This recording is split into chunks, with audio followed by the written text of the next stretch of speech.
This is problem 1479. It's on page 970.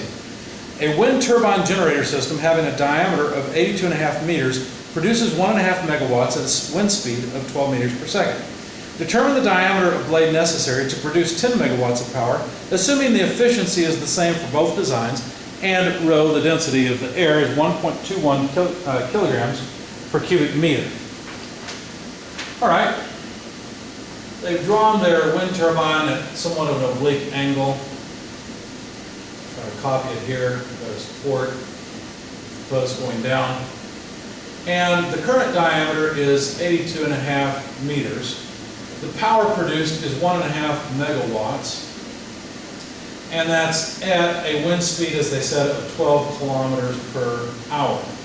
The density of the air is 1.21 kilograms per cubic meter. They want to know the required diameter for a power of 10 megawatts at the same efficiency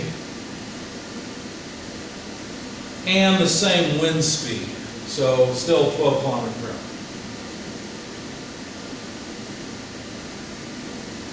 So the available wind is at some velocity. It's 12 kilometers per hour. The power produced by the wind turbine will be whatever force times velocity is applied. So that would simply be the thrust that the wind provides times its velocity, because it's going to push on the blades, right? And the thrust would be the sum of the forces acting on the air.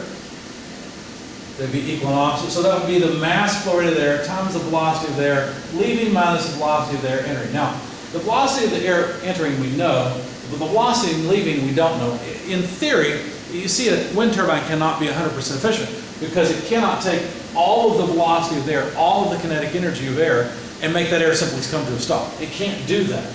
The air has to continue to flow. Now, the air will slow down, and it will also spread out, because if it slows down, its pressure has to increase because of Bernoulli's equation. Okay? So it spreads out. In fact, there's something behind a wind turbine called a wind shadow. When you stand behind the wind turbine, the wind does not blow as hard because the wind turbine has removed some of its kinetic energy, at least on average. Okay? Now, the efficiency really has to do with what the wind shadow speed is versus the incoming speed, and they're saying that that's the same. So this difference is going to be constant. Notice also that the mass flow rate can be written as the density times the incoming velocity times area times VB minus VA. That velocity is still the same. The density of the air is the same. So the only thing we can really change to generate more power is not the velocity of the air, but the thrust. And the only thing we can change about the thrust is not the incoming or exiting velocities or the density of the air. All we can change is the area. So what does that mean? Well, that means that the thrust is proportional to area in our case. Bigger area means bigger thrust. Bigger thrust means more power.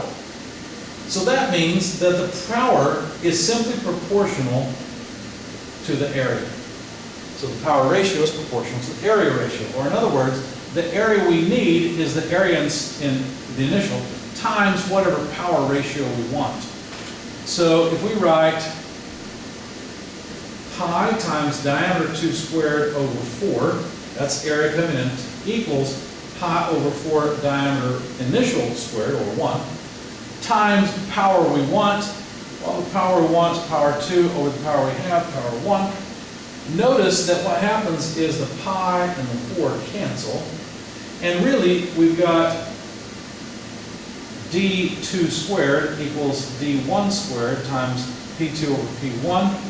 Or in other words, the diameter that we want is the initial diameter scaled by the square root of the power ratio. So the initial diameter is 82.5 meters. The power we want is 10 megawatts. We've got 1.5 megawatts.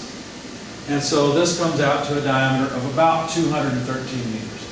So that's the diameter we have. I think I rounded off. It was 213.0, but I think I rounded down. I don't remember.